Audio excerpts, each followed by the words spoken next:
바울의 사도권 변증도 있고 또 성도들이 오해를 가졌기 때문에 그 오해를 풀어주기 위해서 이 서신서를 쓰고 있는 부분을 우리가 기억해야 되는 것이죠.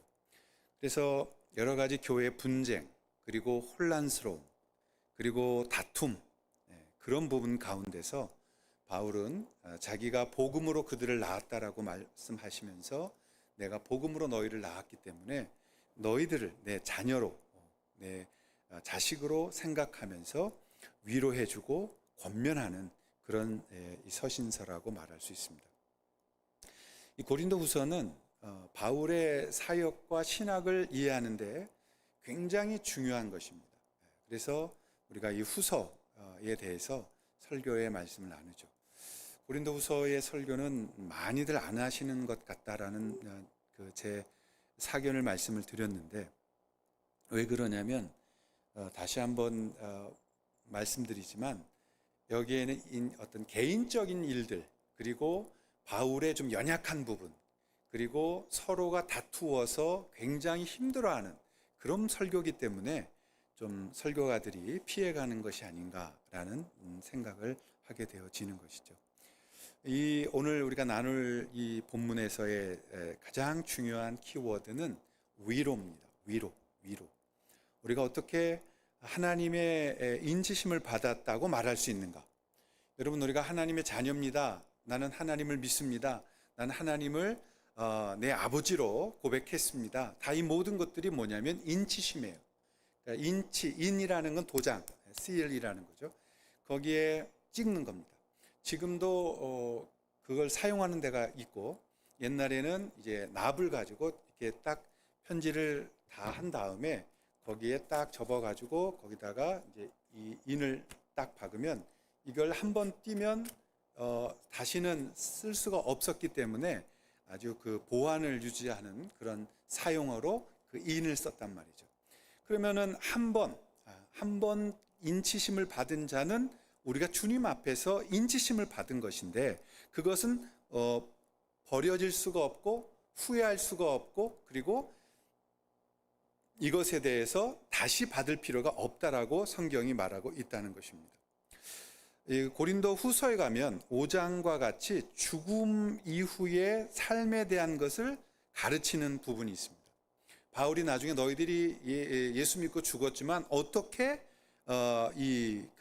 나머지를 영원한 소망을 가질 수 있느냐에 대해서 5장 이후에 바울이 굉장히 강조를 많이 하고 있는 것입니다. 여러분, 우리가 정말 하나님의 자녀들이고 믿은 사람들이라면 과연 우리 안에는 무엇이 있어야 되느냐? 전도를 하다 보면 이렇게 잘 안 믿어져요 라고 하는 분들이 있습니다. 잘 안 믿어지고 나는 그냥 신앙이 그렇게 다른 거하고, 다른 그 신앙 불교나 이런 거하고 크게 다른 거 없어 보여요. 그냥 같이 싸우지 말고 살자는 것이고, 서로 좋은 게 좋은 것이니까 같이 섞여서 살아갈 수도 있지 않겠느냐라는 말씀을 하는 분들이 있습니다. 그렇습니다. 그런데 같이 있을 수가 없는 게 방향이 똑같은 것 같지만 완전히 다른 것입니다. 우리 기독교는 여기에서 고난이라는 단어를 안게 되는 거예요. 그럼 우리 기독교는 고난이 없으면 정말 인치심을 받은 게 아닌 겁니다. 그럼 고난을 억지로 받느냐? 그렇지 않습니다. 내가 하나님의 말씀을 지키려고 하면 그 지키려고 하는 것에 뭐가 있냐면 고난이 있습니다. 내가 말씀대로 살려고 하면 고난이 있습니다. 그래서 그 고난을 받을 것이냐, 아니면 나는 고난이 싫기 때문에 그냥 내가 편하게 있을 것이냐가 굉장히 다른 종교와 갈라지게 되어져 있는 것입니다. 그럼 왜 우리는 이 땅에서 고난을 받아야 될까요? 오늘 그것을 나누려고 하는 것입니다. 오늘 3절부터 6절에 보면 찬송하리로다 그는 우리 주 예수 그리스도의 하나님이시요 자비의 아버지시요 모든 위로라는 단어가 합니다. 모든 위로의 하나님이시며, 그러니까 하나님은 위로의 하나님이시다. 우리가 무슨 하나님의 이름을 가지고 아도나이 뭐 여러 가지 이렇게 하나님의 이름을 우리가 닉네임으로 부르는데, 하나님은 이 고린도 후서에서는 위로의 하나님이시며 우리의 모든 환난 중에서 우리를 위로하사 우리로 하여금 하나님께 받는 위로로서 모든 환난 중에 있는 자들을 능히 위로하게 하시는 이시로다. 그리스도의 고난이 우리에게 넘친 것 같이 우리가 받는 위로도 그리스도의 말씀이다. 이게 여러분 계속 위로라는 것이 3절부터 6절까지 굉장히 많이 나옵니다. 그러니까 하나님은 우리를 위로하십니다. 그럼 왜 위로를 해야 되느냐 이거죠. 왜?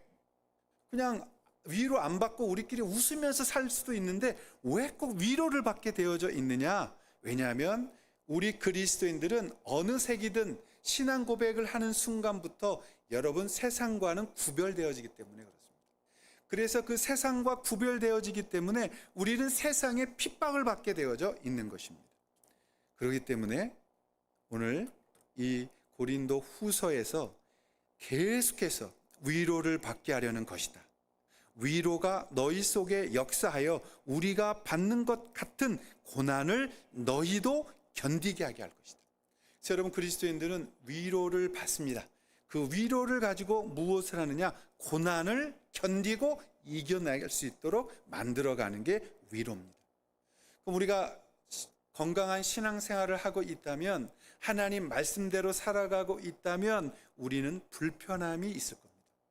우리가 하나님 앞에 신앙 고백을 드리고 그렇게 살기를 원하고 있다면 여러분 우리는 위로가 필요하게 될 것입니다.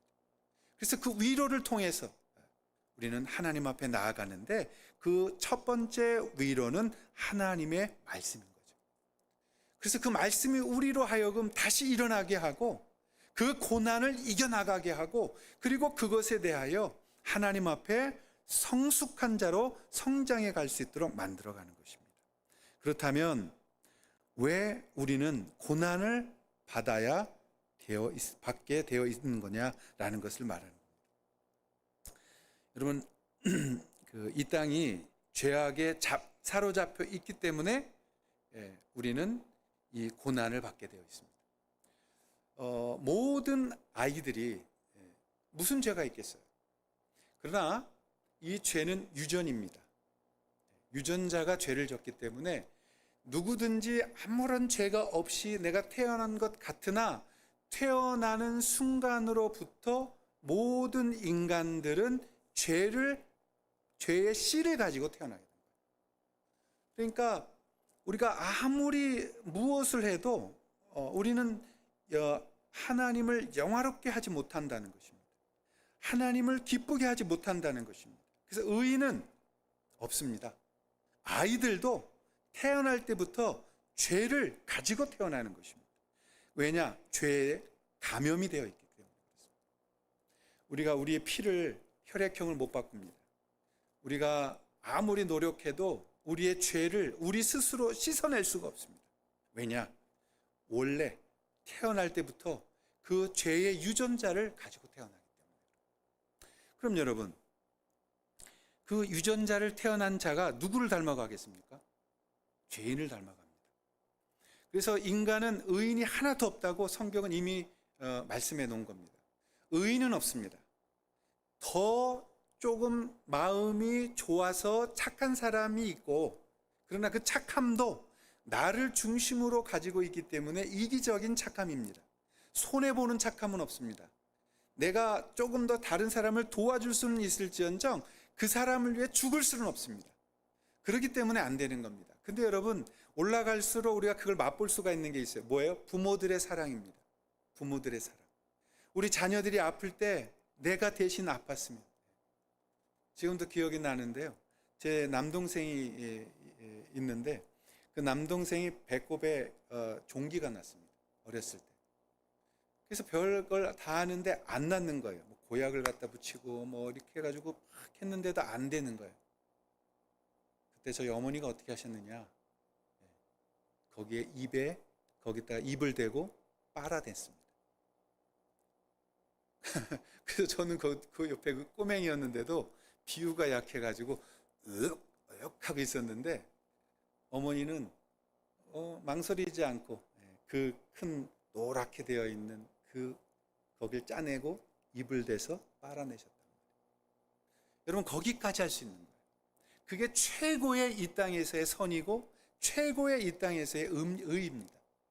그러나 그럼에도 불구하고 여러분, 죽을 때는 내가 저 사람을 위해서, 내 아이를 위해서 죽을 수 있다고 말하지만 그것 또한 여러분, 이게 엮여져 있는 거예요. 어떤 거? 그 아이가 나를 사랑하고 내 말을 들어주고 나와 함께 교감이 되고 걔가 없으면 정말 죽을 것 같은, 그러면 할 수 있어요.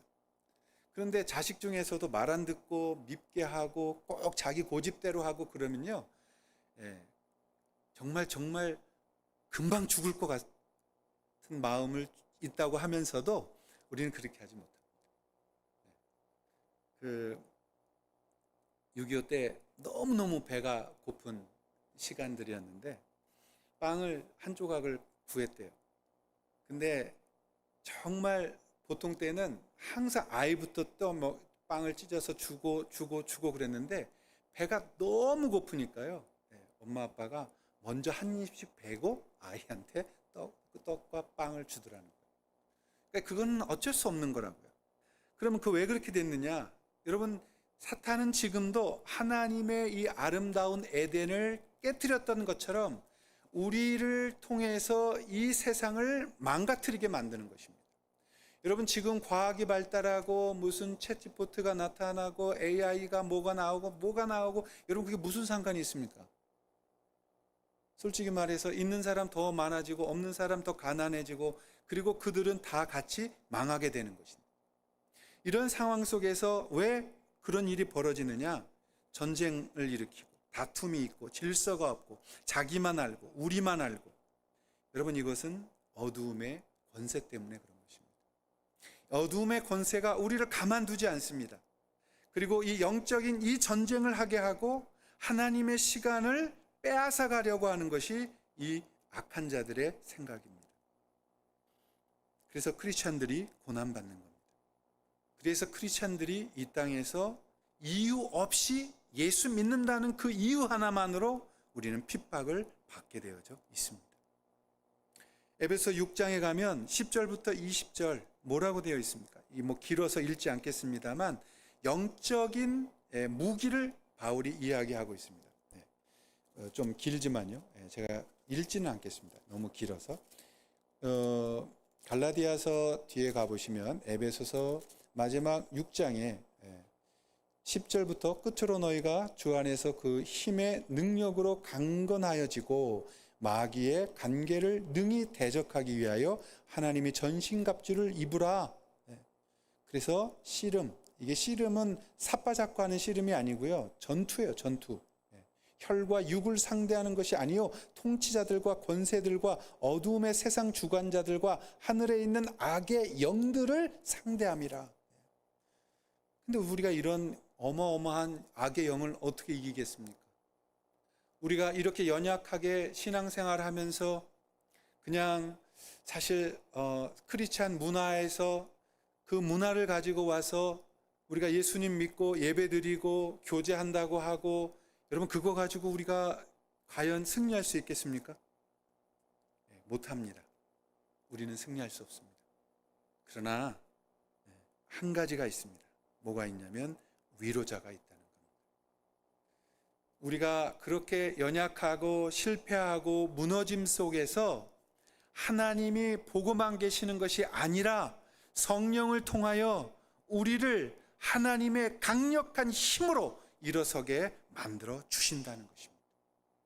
그래서 이 싸움은 우리가 싸우는 것이 아니고 예수 그리스도 안에 있는 하나님의 자녀들을 보호하시는 하나님의 은혜의 삶으로 싸움이 되어지는 건데, 그것이 위로자라는 것입니다. 여러분, 우리가 하나님 앞에 인치심 받은 자들은 위로함을 받습니다. 여러분이 정말 억울하고 고난받고 예수님 때문에 모든 것들을 잃어버리고 예수님 때문에 힘들었다면 여러분 감사하십시오.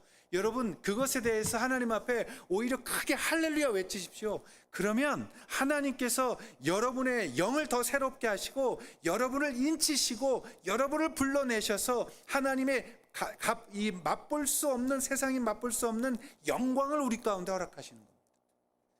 그것을 맛볼 때 하나님이 위로하시는구나. 그래서 여러분, 우리의 생각을 영적으로 생각하실 필요가 있어요.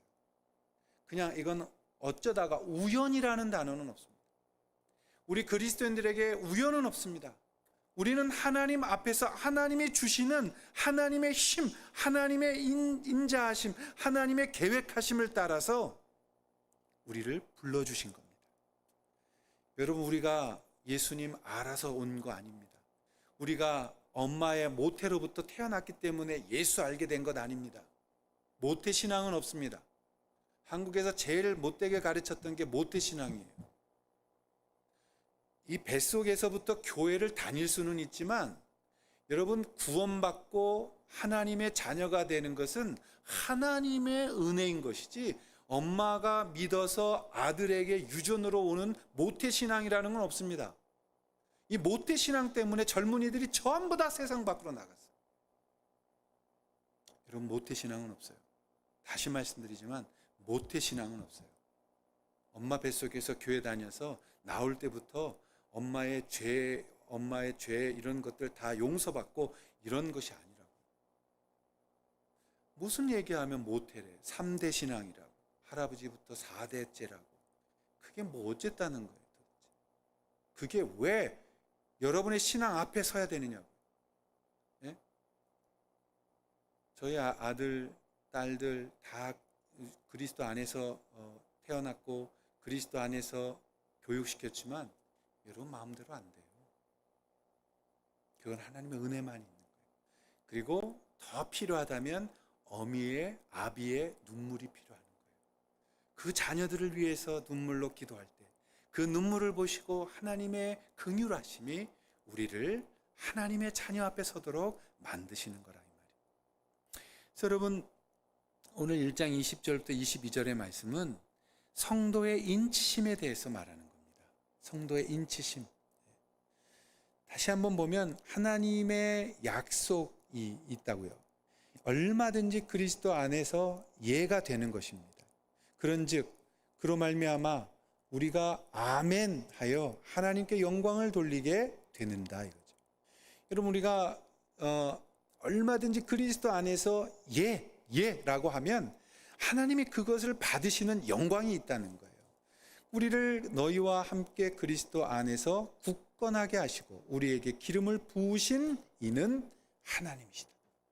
여러분, 여기 이제 아멘 하셔야 돼요. 우리에게 기름 부으신 분은 하나님이시다. 그가 또한 우리에게 인치시고 보증하셨다. 이것이 로마서에 하면은 5개의 고리로 나와요. 부르시고 택하시고 우리 인치시고 우리를 하나님 앞에 서게 하시는 이 하나님의 사역을 우리에게 말씀하고 있는 것입니다. 여러분, 성도가 인이라는 걸 받는다는 것은요, 하나님의 소유된 백성이라는 걸 증명하는 것입니다.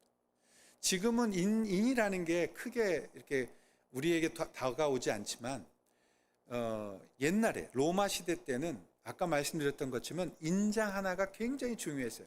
노예들은 어디다가 했냐면 여기에다가도 인을 쳤죠. 그래서 달구어 가지고 이렇게 쇠를 달구어 가지고 여기다가 인장을 박았습니다. 그래서 그걸 박아 가지고 내 노예다, 누구의 노예다, 팔 때, 살 때, 그런 식으로 인을 박았던 거죠. 여기서 말하는 것은 우리가 정말 주님 안에서 이 인받았다는 것이 무엇이냐라는 것입니다. 인받았다는 것이 무엇이냐? 우리가 하나님의 소유된 백성이 되었다라는 것을 뜻하는 거예요. 그리고 그 백성이라는 것은 이렇게 인구가 많아가지고 모르는 백성이 아니라 1대1의 백성이라는 거예요. 1대1의. 내가 예수 그리스도를 만날 때 1대1의 예수님, 그 1대1로 만나주시는 예수님이 성령을 통해서 우리의 고백을 한 자들을 당신의 나라의 백성으로 인치심을 하셨다라는 겁니다. 그래서 여러분, 성도라는 뜻은 거룩한 뜻입니다. 정말 자랑스러운 것이고 무엇과도 바꿀 수 없는 하나님의 영원하신 우리의 왕 되시며 우리의 아버지 되시며 우리의 모든 것 되신다는 것을 말씀하고 있는 것이죠. 그러므로 여러분, 성도가 궁극적 구원의 완전한 보장을 받는 것은 바로 이 인치심을 받는 겁니다. 그럼 인치심이라는 것은 뭐냐라는 거죠. 인치심이라는 건 뭐냐? 여러분, 인치신다는 것은 우리가 이제 택자라고도 하거든요. 택함 받은 자들. 그래서 그들이 하나님께 오도록 하나님이 그 길을 먼저 만들어 놓으시는 겁니다. 여러분, 우리가 이제 택자의 삶은 어떤 삶이냐? 숨길 수 없는 것이 있습니다. 그것이 뭐냐면 하나님의 의뢰를 받고 고난의 자리에 참여하게 되는 것입니다. 여러분, 지금 교회 안 나오고 얼음 갖다 놓고 TV 틀고 에어컨 좀 틀어놓고 나서 집에서 누워서 편하게 있을 수 있잖아요. 제가 찬양하기를 참 좋아하고 이렇게 했는데 찬양을 인도할 수밖에 없는 상황에 들어오면서부터 찬양에 두려움이 생겼어요.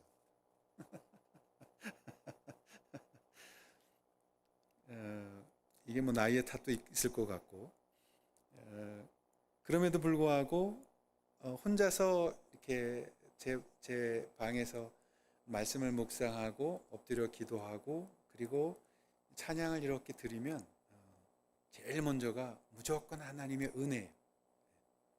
하나님, 이런 참 쓸모없는 인간, 어디서 죽어도 누구 하나 돌아보지 않을 인간, 이런 연약한 인간을 주님이 부르셔서 귀하다 귀하다 말씀하시고 그곳에 하나님을 의뢰하는, 그것을 통해서 고난받을 수 있는 은혜를 주신 것을 감사합니다.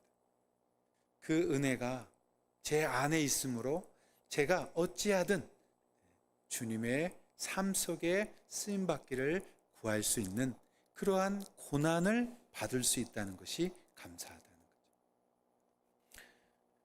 여러분, 우리가 주님 안에서 정말 주변의 사람들이 구원받을 수 있도록 할 수 있다면 복음을 전하는 것이 있습니다. 복음 전하면 핍박받습니다. 별 좋은 소리 안 듣습니다. 우리 더운 날 우리 몇 분 안 되는 분들이지만 나가서 저 효행공원에서 전도하니까 잘 됩니까? 아마도 이런 전도지하고 이런 것들을 참 낡은 방법이고 또 그 안에서 우리가 참 덥고 어렵고 힘들지만 여러분, 100번을 해서 한 명이 예수님 믿고 구원받게 되어진다면 여러분, 그것은 우리가 고난받을 만한 것 아니겠어요? 하나님 앞에 그렇게 구원받는 자들이 생겨난다면 우리가 그것 때문 아니겠습니까? 그래서 우리가 복음을 전하는데 고난받는 자들이 되는 거예요. 어디 좀 번잡한 곳이 있었는데 그곳에 한 분이 이렇게 누구랑 이렇게 디베이트하고 있는 거예요. 가서 이렇게 보니까 예수가 있냐 없냐 그거 가지고 막 티각티각 하면서 이야기를 하고 있어서 제가 목사입니다 라고 말하고 이야기를 좀 할 수 있겠습니까? 라고 했더니 어떤 반응을 보였겠어요? 자리 털고 일어나더라고요. 싫은 거예요. 복음을 듣는다는 게 싫은 거예요. 자기들끼리는 투닥투닥 하더라도 그 복음이 내가 뭐 이단일 수도 있고 내 신분이 잘 모를 수도 있고 그러니까 거부하면서 그냥 일어나서 됐다고. 여러분, 그것이 얼마나 참 얼마나 벌쯤했겠어요. 근데 그래도 말을 할 수 있을 때, 전할 수 있을 때 우리가 이 고난을 받더라도 하나님을 의뢰하는 그런 믿음으로 나아갈 수 있어야 된다는 것이죠. 또 우리가 택자의 증거가 뭐냐면 기도하는 사람이 된다는 겁니다. 우리가 기도하게 되죠. 우리가 자녀들이 잘 때 항상 머리에 손을 얹고 기도했고 또 병 안에 있을 때 같이 손을 얹고 기도하고, 우리 유광희 성도님이 정말 신앙에 불이 붙으셨어요. 그래서 성경 공부도 같이 하고 만날 때 할렐루야, 예수 구원받은 본인의 이제 교리적인 부분에서 좀 더 교육을 받으면 좋은 주님의 귀하신 간증자와 종이 될 수 있지 않을까. 그래서 가서 우리가 위로를 받고 와요. 제가 신앙 흔들리면 안 돼요. 제가 이렇게 얘기를 했더니 할렐루야! 할렐루야! 저 예수 믿어요. 네, 저 예수 믿어요. 이게 얼마나 우리의 기도 아니겠어요? 우리가 그렇게 기도할 때 힘들었지만 유광희 성도님 처음에 핍박했다고요. 복음 괜찮다고. 근데 하나님이 우리 김 권사님의 기도를 듣고 우리의 기도를 들으사 그 성도로서의 삶이 돼서 병중에 병상에서 세례받고 하나님을 깊이 사랑하고 눈물로 고백하고 죄짓지 않으려고 노력하고 이런 영광들이 어떻게 있겠습니까? 우리들의 고난이 있기 때문입니다. 우리가 기도하기 때문입니다. 그래서 여러분, 기도는 고난이에요. 우리가 자녀들을 위해서 기도해야 합니다. 정말 우리가 사랑하고 사랑하는 남편과 아내를 위하여 서로가 기도해야 합니다. 서로가 그것을 가지고 나눌 때 하나님이 이렇게 해주셨어요. 하나님이 이런 역사를 주셨어요. 제 아내가 요즘 저를 걱정을 많이 합니다. 스트레스가 많다고 이제 병원에 가서 이렇게 물어보니까 스트레스 때문이라고 하는데 자꾸 이렇게 깜빡깜빡이가 생겼어요. 그래서 이제 바깥에 잘 나가지도 않고 안쪽에서 이제 있고 뭐 한정된 사람들만 만나고 막 이러다 보니까 제 삶이 굉장히 좀 힘들어지더라고요. 그리고 이건 그냥 무슨 큰 곳에 나 혼자 있는 것 같고 사람들마다 나를 이제 비우는 것 같고 어디 가서도 뭐 아직은 참 힘드니까 그냥 내 마음대로 할 수도 없고 여러 가지들 이런 고민들이 생겼는데 그때 우리 아내가 그렇게 기도를 해요. 그리고 계속해서 엎드려서 시간을 맞춰서 기도하고 그리고 하나님 앞에 부르짖고 저는 자고. 근데 이런 상황이 어디서 있었느냐? 3번 있었어요, 인생에서. 제가 이 형제교회에서 쫓겨나면서 필리핀에 가서 정말 그냥 죽어도 상관없다 이렇게 인생을 다 버릴 정도로 힘든 상황 속에 있었을 때, 또 구리에 가서 그 교회를 놓고 하나님 앞에 우리가 가야 다시 개척을 집에서 해야 되는지 말아야 되는지를 계속 기도했을 때, 여러분, 우리가 하나님 앞에 기도는요 고난을 이겨내게 하는 것입니다.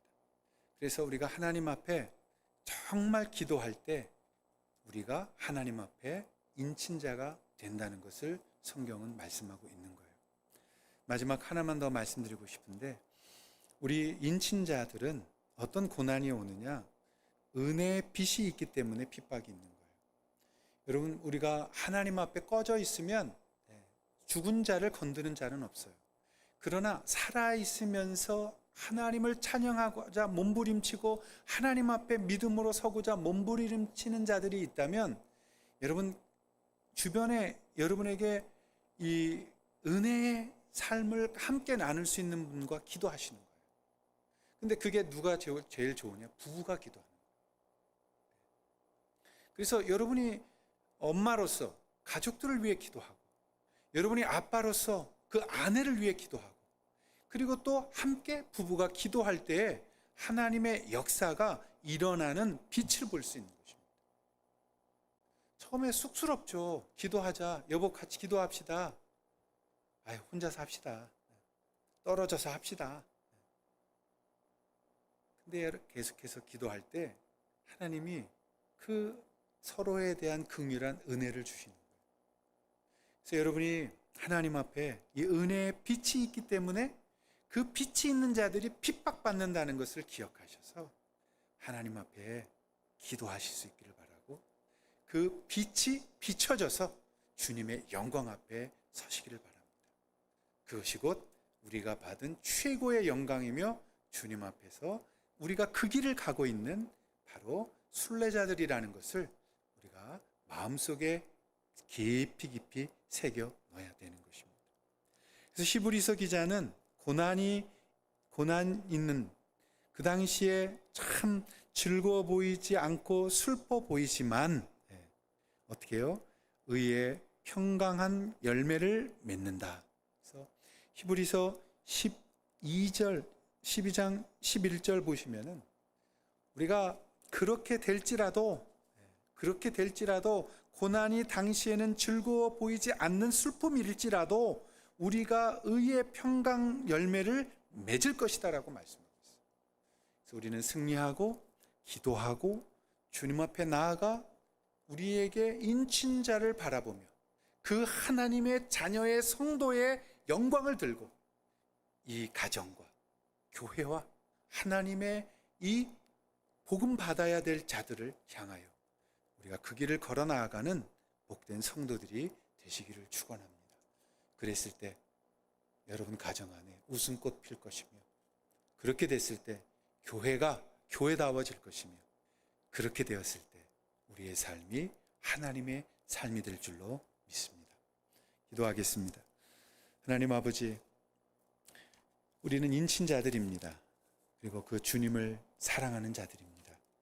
하나님, 우리를 붙들어 주시고 우리가 승리할 수 있도록 도와주시고 주님 영광 앞에 서도록 인도하여 주시옵소서. 모든 것 감사드리며 귀하신 주님 예수님의 이름으로 기도 올리옵나이다. 아멘. 우리 함께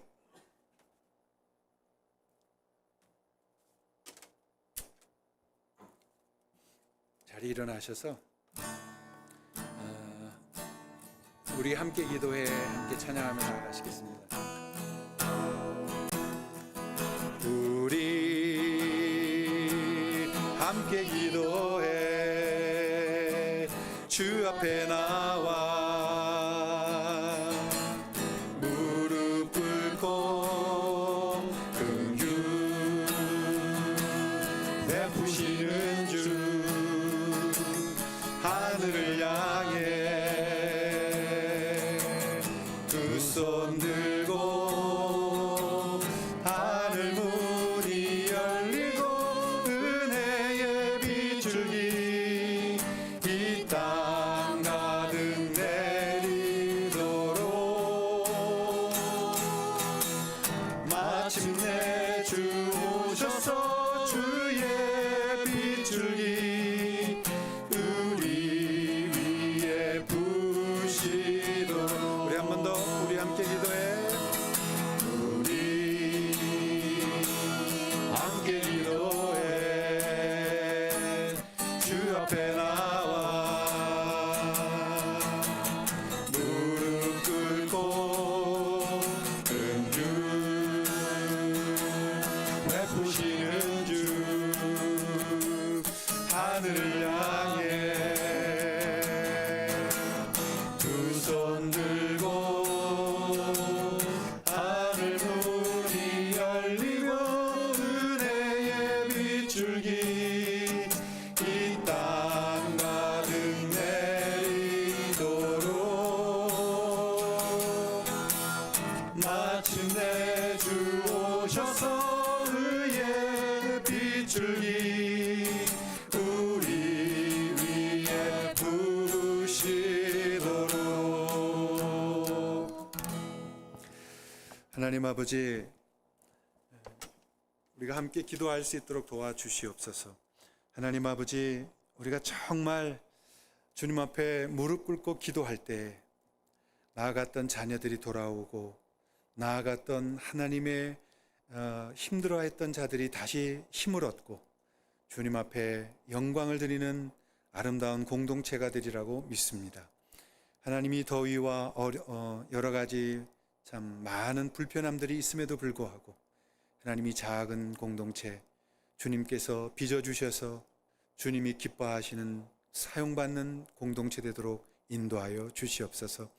하나님 기쁨으로 참 이 공동체를 살리기 위하여 헌금하고 하나님 앞에 헌신하는 아름다운 이 모든 가정들을 위로하시고 힘주시고 복 내려 주시며 이 땅을 거닐 동안 하나님 우리에게 도전은 있을지라도 그 도전이 늘 영광되도록 역사하여 주시옵소서. 하나님 드린 손길마다 하늘에 속한 신령한 복을 늘 부어주시고 이 땅에 기름진 것으로 하나님의 영광을 드러내도록 역사하여 주시옵소서. 이제는 우리 주 예수 그리스도의 은혜와 우리를 함께하여 주시고 돕도록 우리를 새롭게 하셨던 하나님 아버지의 크신 은혜와 그리고 지금도 우리 안에서 힘주시며 일어나 걷게 하여 주시는 성령님의 내주 교통하심이 사랑하는 모든 만방생 목장교회 성도들 그리고 그의 가족들 그리고 복음을 위해 힘쓰고 힘쓰는 하나님의 모든 자녀들 머리 위에 이제토록 함께 영원토록 함께하여 주시기를 간절히 축원하옵나이다. 아멘.